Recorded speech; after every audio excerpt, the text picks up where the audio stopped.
ebyobufuzi era kyova olaba avomeddwa nnyo. Mwabalonzi mulina ekizibu kimu, mukyamuka mulema okulonda abantu ababafaanana ne muddawo ne mulonda ab'obusuuti. Ono muyaaye munnammwe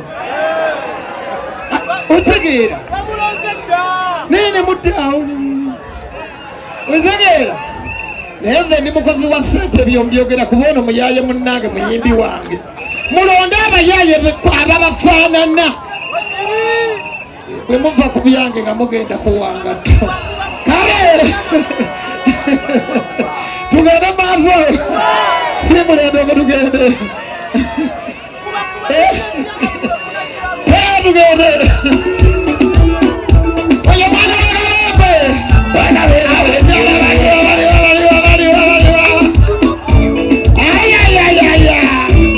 abawagizi baliyo nairadi baliwa abagerageza kamiliyoni muibwa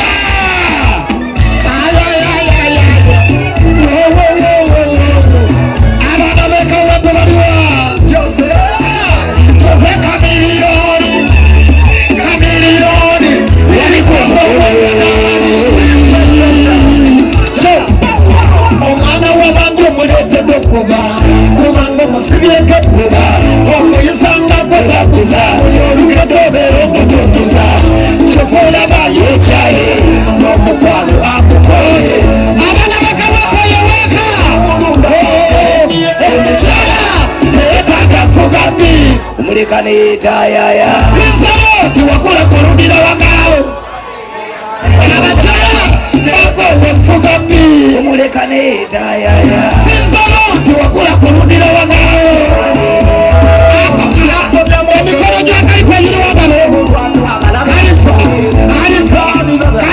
amatagatafa kalifa amatagatafa kalifa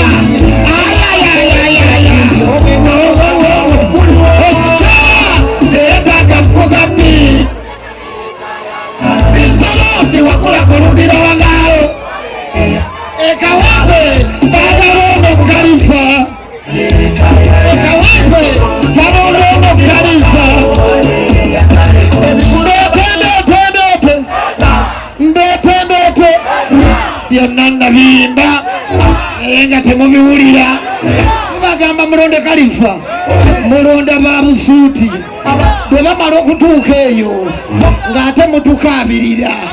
Kale nze bwe nabategeera ne mbasuulamu ekimbasa mumanyi ndi w'e Masaka tijja suulayo olunabe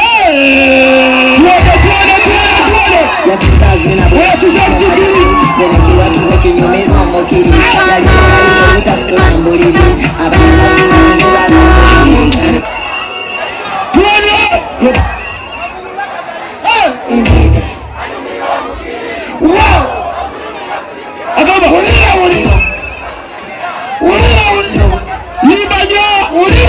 omusiwa ku musiwa abaana badomera omukiri balinyampa bagireka netambula lwayo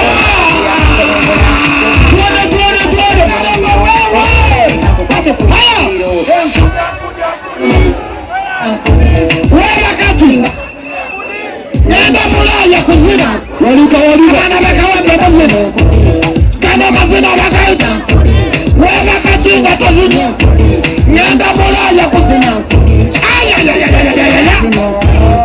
nazinyakodi paka kuwulira bubi yabakula abataba nga bakirako bubi abatakimanyi